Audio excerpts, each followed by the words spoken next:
Wow, Joe Rogan just did something that's gonna make your blood boil.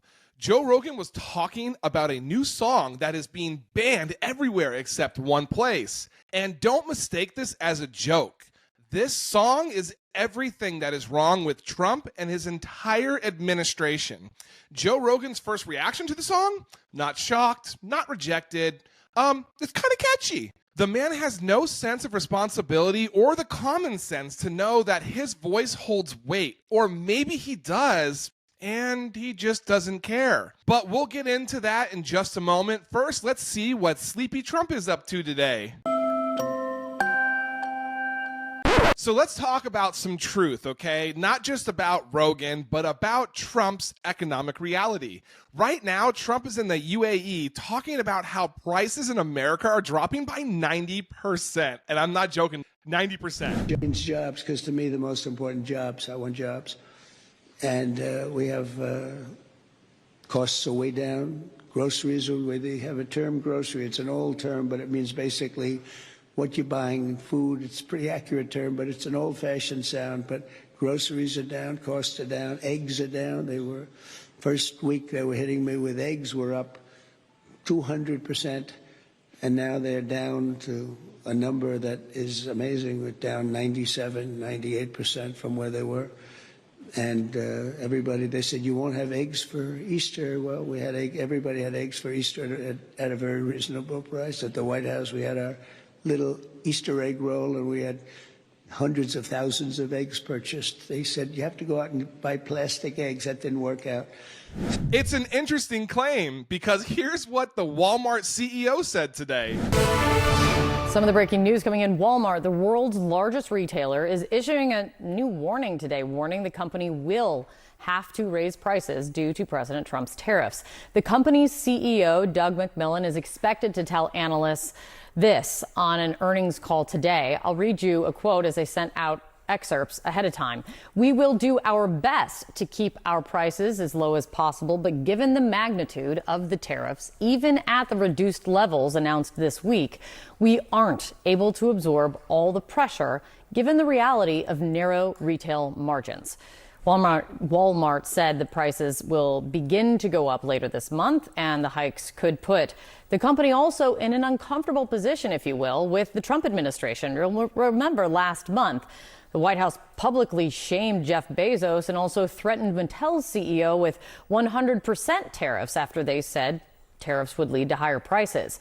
And if that wasn't enough, Trump's own economic guy, you know, the one that's out here trying to spin this disaster, said this. So we do expect a 10% baseline tariff to be in place for the foreseeable future, but don't buy the silly arguments that the U.S. consumer pays.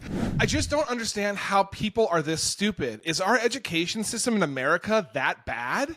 Speaking of dangerous, Joe Rogan is back in the headlines.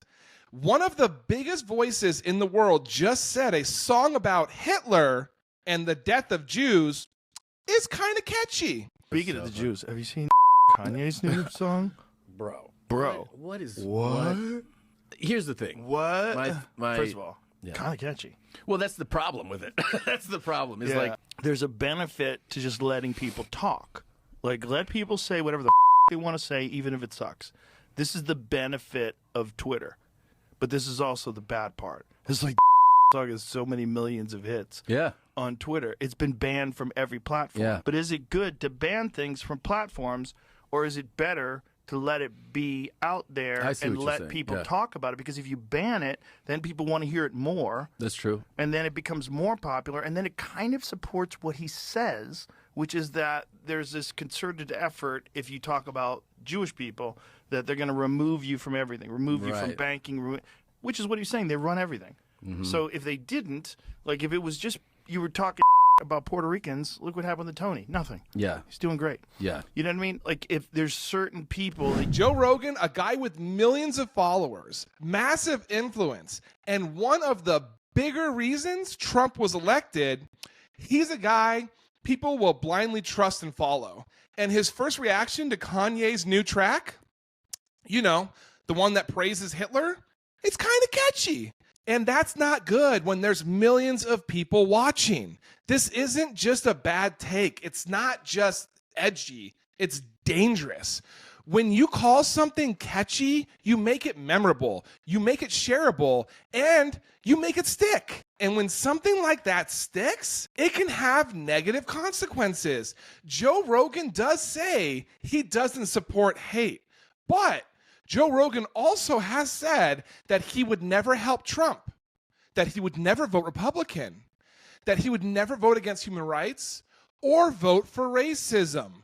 So he said a lot of things that clearly don't mean anything. Now, that's just the problem.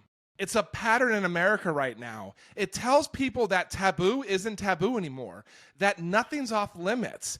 People say it's just entertainment. And that's exactly how hate goes mainstream and spreads like a virus.